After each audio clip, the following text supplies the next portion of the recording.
ஒரு வீட்டு வாசல்ல ஒரு கீரைக்காரமா ஒரு பாட்டி, வயசான பாட்டி உட்காந்துருக்கு. அந்த பக்கமாக ஒரு கீரைக்காரமாக வருது. இந்த பாட்டி நம்ம முன்னோர்கள் எப்படி வாழ்ந்தார்கள்ங்கிற இலக்கணத்துக்கு சொல்கிறேன். இந்த பாட்டி அந்த கீரைக்காரமாக பார்த்து கீரை எவ்வளோமான்னு கேட்குது. அந்த அம்மா சொல்லுது 8 அணா.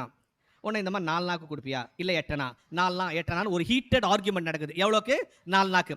கடைசியில் அந்த கீரைக்காரமா சரிம்மா 4 நாக்கு தான் கொடுமா நினச்சி தோத்துருச்சு. உடனே இந்த பாட்டி என்ன பண்ணிச்சு? 2 கட்டு வாங்கிடுச்சு. இது கேட்ட விலைக்கு வாங்கிடுச்சு. இந்த கீரைக்காரமா இந்த கீரையை கொடுத்துட்டு இப்படி எழுதிச்சு, அப்படியே மயக்கச்சு விழுந்துச்சு.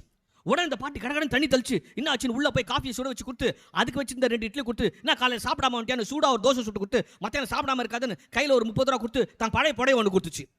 அந்த பேரன் பார்த்தான், இவ்வளோ நேரம் 4 நாக்கு அந்த பொம்பளையோட இவ்வளோ ஆர்கியூ பண்ணிட்டு இப்போ 300 ரூபா செலவு பண்ணிட்டிய பாட்டி, உன்னை புரிஞ்சிக்கவே முடியலன்னா. அதுக்கு அந்த பாட்டி சொல்லிச்சு, வணிகத்தில் தர்மம் கிடையாது, தர்மத்தில் வணிகம் கிடையாது. இதுதான் நம் முன்னோர்களுடைய வாழ்க்கை.